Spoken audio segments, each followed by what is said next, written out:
Master Roshi, Jiraiya, Yamamoto, Netero, Whitebeard, Silverfang. What do these characters have in common? They're all old ass characters who just so happen to be strong as hell, even out of their prime. The OGs of their respective series. In the 2020s, we got another one added to the list, and his name is Takamura. Not that Takamura. This Takamura. A blind swordsman with the ability to literally cut anything at will. Sakamoto Days fans know Takamura and think that's where the character was born. Well, you'd be surprised to find out that's not the case. Yu Suzuki has 2 one-shots a couple years ago. In Garaku, he's an old man known around the town of other underground groups and assassins as the Geezer, and he's literally the Takamura we know and love in Sakamoto Days.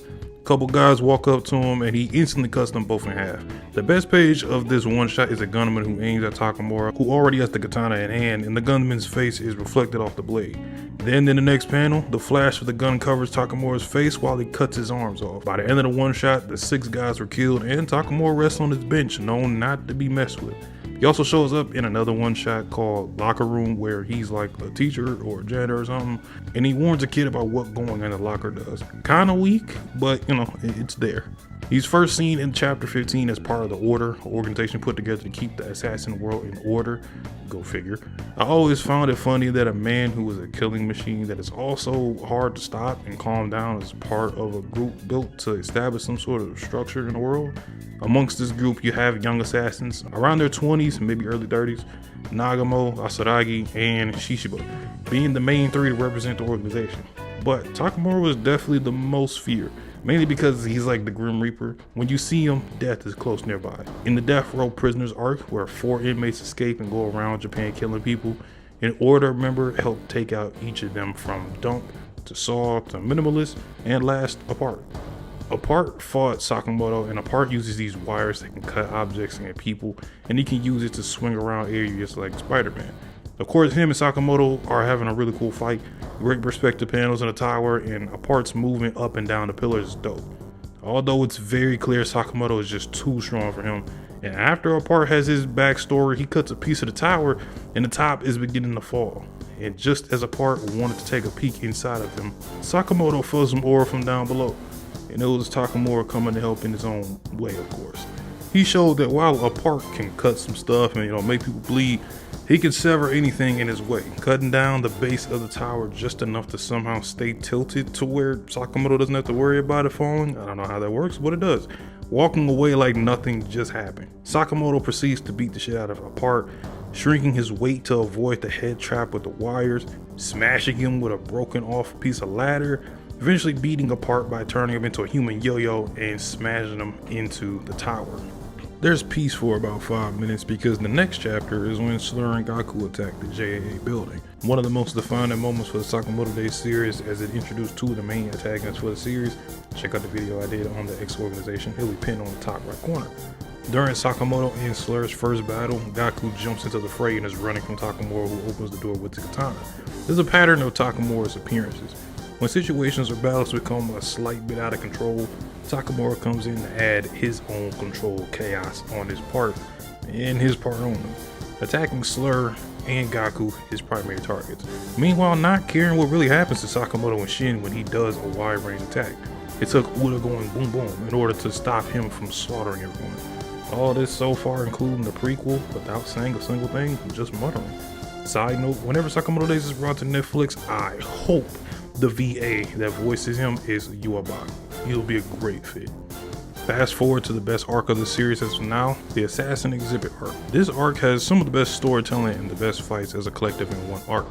Whether good or evil, everyone played a role in this all-out guerrilla warfare, with members of the Order and X's organization fighting to the death against one another to stop the bombings. Nearing the conclusion, we have Slur facing off against Sakamoto and Nagamo, who just came back from an epic fight with Gaku, tricked Slur and was able to stab him in the back.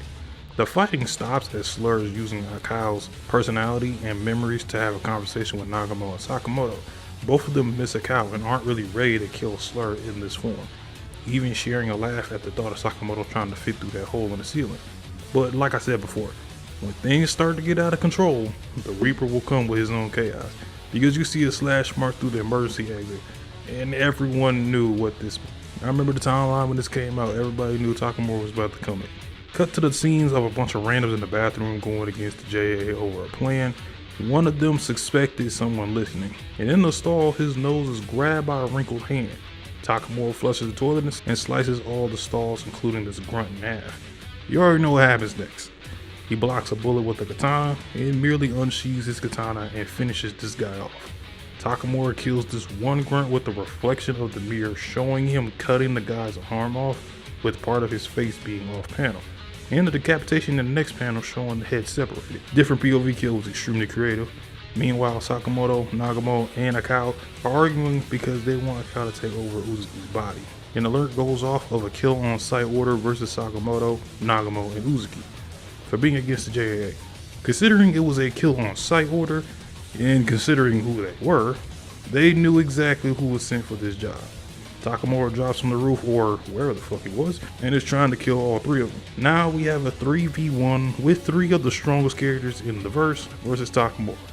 The fight really depicts how powerful Takamura really is, because before this it was kind of up in the air between Sakamoto and Takamura, and some would argue Nagamo as being the strongest assassin in the series. Now Nagamo is letting his emotions get the best of him. He is cut by Takamura, and his blade is also cut up. Nagamo acting out of character cost him in his instance, and he knew it. The Takamura versus Sakamoto sequences were the best. Sakamoto is dodging, but Takamura was still able to take them damn glasses off, and Sakamoto changed into his skinny form. Takamura is even stronger than when Sakamoto was in the order, and you can tell he's putting in a lot of work just to keep a distance between the two.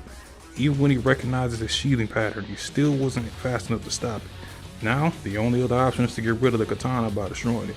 Some sequences in the food court, like him grabbing a knife and using rope blockers, was pretty innovative. Sakamoto sees the blade dulling and it's wearing down, so he backs up and he shoots him, just for Takamura to somehow sharpen his blade with the bullet. Oh my god, he's so goddamn cool! Sakamoto gets cut, not a lethal one though, because he had the glorious apron under the shirt, and Nagamo is checking on him with smoke, I'm assuming from the fire extinguisher coming out as to where all this came from. And they literally treat Takamura like a dinosaur, or if you've seen Night at the Museum, very similar to that. Since Takamura has poor eyesight, he's very sensitive to hostility, and his other senses are also heightened. So if you give off a killing aura, he'll find you. They thought they might have been found with Takamura looming over them, but Takamura was sensing another demon who was bloodthirsty. The wounded beast Gaku returns to fight Takamura again after their last fight. Now Haruma joins up as well, and they tried to combo attack him, didn't really lead to much. Ready to try and kill him because you ain't beating the JA without beating him. Haruma tells Uzuki they are birds of a feather, and they know Uzuki's end goal and they are willing to die for it. Takamura reacts a lot based off of bloodlust, so Kei will use it against them, focusing on immobilization rather than killing. Trapping his arm in the elevator wrapped up in a chain, but probably the most intense thing that happened in this manga happens. As they think they corner Takamura and they're getting ready to go for the kill, Takamura speaks for the first time in the series. Do you think I'm senile? And cleanly cuts his own arm off and reattaches it, because Takamura's cuts are so clean, the muscle tissue are still intact. So if you are skilled enough, you can reattach the limbs. This nut ass logic is something, but it's still raw as hell though, so I'm not gonna question it. The world is truly full of scumbags, as Haruma gets cut in half, and he definitely ain't coming back from that.